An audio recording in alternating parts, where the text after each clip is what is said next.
Hi guys, KCET 2025 ಅಪ್ಡೇಟ್ಗೆ ನಿಮಗೆ ಸ್ವಾಗತ ಸುಸ್ವಾಗತ.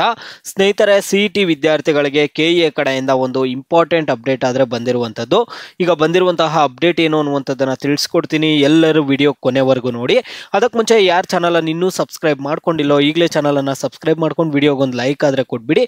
ನೀವು ಕೂಡ ಸಬ್ಸ್ಕ್ರೈಬ್ ಲೈಕ್ಗೆ ನಮಗೆ ಪ್ರೋತ್ಸಾಹ, ಅದರಿಂದ ಈಗಲೇ ಸಬ್ಸ್ಕ್ರೈಬ್ ಲೈಕ್ ಕೊಡಿ ಸ್ನೇಹಿತರೆ. ಮತ್ತು ಈ ವಿಡಿಯೋದಲ್ಲಿ ಇಂಪಾರ್ಟೆಂಟ್ ಅಪ್ಡೇಟ್ ಜೊತೆಗೆ ವಿದ್ಯಾರ್ಥಿಗಳು ಸ್ಕಾಲರ್ಶಿಪ್ಗಳು ವಿದ್ಯಾರ್ಥಿಗಳು ಬರುತ್ತಾ ಇಲ್ಲ ಅಂತ ಡೌಟ್ ಅಲ್ಲಿ ಇದ್ದಾರೆ. ಸಾಕಷ್ಟು ಜನ ಇಂಜಿನಿಯರಿಂಗ್ ಕೋರ್ಸ್ಗೆ ಹೋಗುವಂತಹ ವಿದ್ಯಾರ್ಥಿಗಳು, ಈಗ CET ಮುಖಾಂತರ ಇಂಜಿನಿಯರಿಂಗ್ ಹೋಗಬೇಕು ಅನ್ನುವಂತಹ ವಿದ್ಯಾರ್ಥಿಗಳು ಜಾಸ್ತಿ ಜನ ಕಾಮೆಂಟ್ ಮುಖಾಂತರ ಕೇಳ್ತಿದ್ದಾರೆ, ನಮಗೆ ಎಷ್ಟವರೆಗೂ ಸ್ಕಾಲರ್ಶಿಪ್ ಬರ್ಬೋದು ಅಂತ.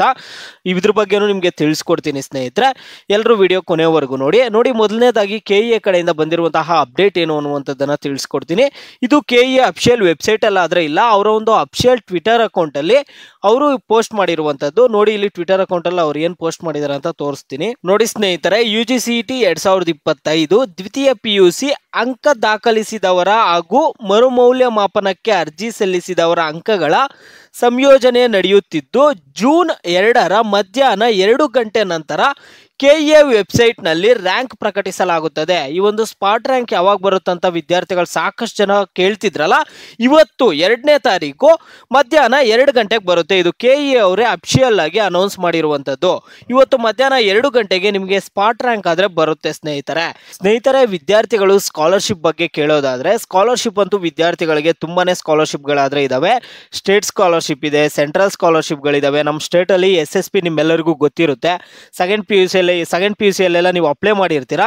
SSP ಸ್ಕಾಲರ್ಶಿಪ್ ಬಗ್ಗೆ ನಿಮ್ಮೆಲ್ಲರಿಗೂ ಗೊತ್ತಿರುತ್ತೆ. ಮತ್ತೆ ಈಗ NSP ಸ್ಕಾಲರ್ಶಿಪ್, ನ್ಯಾಷನಲ್ ಸ್ಕಾಲರ್ಶಿಪ್ ಅಂತ ಒಂದಿರುತ್ತೆ, ಆ ಒಂದು ಸ್ಕಾಲರ್ಶಿಪ್ ನಿಮಗೆ ಸಿಗುತ್ತೆ. ಮತ್ತೆ ಇನ್ನೂ ಸಾಕಷ್ಟು ಜನ ಸ್ಕಾಲರ್ಶಿಪ್ಸ್ ಇದಾವೆ. ಜಿಂದಾಲ್ ಸ್ಕಾಲರ್ಶಿಪ್ ಅಂತ ಇದೆ, ಅದು ಸಿಗುತ್ತೆ. ಧರ್ಮಸ್ಥಳ ಸಂಘದಲ್ಲಿ ಏನಾದರೂ ನಿಮ್ಮ ಪೇರೆಂಟ್ಸ್ ಇದ್ರೆ ಇಲ್ಲಿ ನಿಮಗೆ ಸುಜ್ಞಾನ ನಿಧಿ ಸ್ಕಾಲರ್ಶಿಪ್ ಅಂತ ಒಂದು ಸ್ಕಾಲರ್ಶಿಪ್ ಇರುತ್ತೆ, ಅದು ಸಿಗುತ್ತೆ. ಮತ್ತೆ ಕನ್ಸ್ಟ್ರಕ್ಷನ್ ವರ್ಕರ್ ಸ್ಕಾಲರ್ಶಿಪ್ ಒಂದಿರುತ್ತೆ, ಆ ಒಂದು ಸ್ಕಾಲರ್ಶಿಪ್ ಸಿಗುತ್ತೆ. ತುಂಬಾ ಸ್ಕಾಲರ್ಶಿಪ್ ಆದ್ರೆ ಸಿಗುತ್ತೆ, ಏನಿಲ್ಲ ಅಂದ್ರೂ 50,000 ಮೇಲೆ ಸ್ಕಾಲರ್ಶಿಪ್ ಆದ್ರೆ ಸಿಗುತ್ತೆ. OBC ವಿದ್ಯಾರ್ಥಿಗಳಿಗೆ ಎಲ್ಲ, SC ST ವಿದ್ಯಾರ್ಥಿಗಳಿಗೆಲ್ಲ ಹತ್ರ 1 ಲಕ್ಷವರೆಗೂ ಕೂಡ ಸ್ಕಾಲರ್ಶಿಪ್ ಸಿಗುತ್ತೆ. ನೀವು ಅಪ್ಲೈ ಮಾಡ್ಕೋಬೇಕಷ್ಟೇ.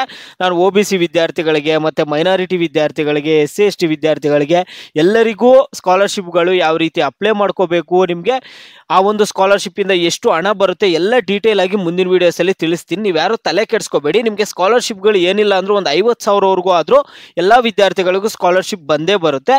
ನೀವು ಆರಾಮಾಗಿ ಈಗ KCET ಆಪ್ಷನ್ ಎಂಟ್ರಿಯಲ್ಲಿ ಕಾಲೇಜಸ್ಗಳನ್ನು ಸೆಲೆಕ್ಟ್ ಮಾಡ್ಕೊಳ್ಳಿ. ಗೌರ್ಮೆಂಟ್ ಕಾಲೇಜ್ ಸಿಗ್ತಾ ಓಕೆ, ಗೌರ್ಮೆಂಟ್ ಕಾಲೇಜ್ ಸಿಕ್ಕಿದ್ರೆ ಗೌರ್ಮೆಂಟ್ ಕಾಲೇಜ್ಗೆ ಹೋಗಿ, ಫೀಸು ಕಮ್ಮಿ ಇರುತ್ತೆ. ಪ್ರೈವೇಟ್ ಕಾಲೇಜ್ ಸಿಗ್ತಾ ಪ್ರೈವೇಟ್ಗೂ ಹೋಗಿ, ಸ್ಕಾಲರ್ಶಿಪ್ಪು ಬಂದೇ ಬರುತ್ತೆ. ಒಂದು ಅರ್ಧವರೆಗೂ ಕೂಡ ನಿಮಗೆ ಸ್ಕಾಲರ್ಶಿಪ್ ಬರುತ್ತೆ ನಿಮ್ಮ ಫೀಸಲ್ಲಿ. ಅದರಿಂದ ಹೆಲ್ಪ್ ಆಗ್ತಿರುತ್ತೆ ವಿದ್ಯಾರ್ಥಿಗಳಿಗೆ. ಮುಂದಿನ ವೀಡಿಯೋಸಲ್ಲಿ ಡೀಟೇಲ್ ಆಗಿ ಹೇಳ್ಬಿಡ್ತೀನಿ. ಈಗ KEA ಕಡೆಯಿಂದ ಈ ಒಂದು ಸ್ಪಾಟ್ ರ್ಯಾಂಕ್ ಇಂಪಾರ್ಟೆಂಟ್ ಅಪ್ಡೇಟ್ ಇತ್ತು, ಮಧ್ಯಾಹ್ನ 2 ಗಂಟೆಗೆ ನಿಮಗೆ ರಿಸಲ್ಟ್ ಬರುತ್ತಂತ, ಅದಕ್ಕೆ ತಿಳಿಸ್ಕೊಟ್ಟಿದ್ದೀನಿ ಸ್ನೇಹಿತರೆ. ಈಗ ಪ್ರತಿ ವಿಡಿಯೋಸಲ್ಲಿ ಹೇಳ್ತಿರ್ತೀನಿ, ನಿಮಗೆ KCET ಕುರಿತು ಏನೇ ಡೌಟ್ಸ್ ಇರಲಿ ವಿಡಿಯೋಗೆ ಲೈಕ್ ಮಾಡ್ಬಿಟ್ಟು ಕಾಮೆಂಟ್ ಮುಖಾಂತರ ತಿಳಿಸಿ. ವಿದ್ಯಾರ್ಥಿಗಳು ನೀವು ಯಾವ ಟಾಪಿಕ್ಸ್ ಬಗ್ಗೆ ಹೆಚ್ಚಿಗೆ ಕಾಮೆಂಟ್ಸ್ ಮಾಡಿರ್ತೀರೋ ಅದ್ರ ಬಗ್ಗೆ ನಿಮಗೆ ನೆಕ್ಸ್ಟ್ ವಿಡಿಯೋ ಆದರೆ ಬರುತ್ತೆ.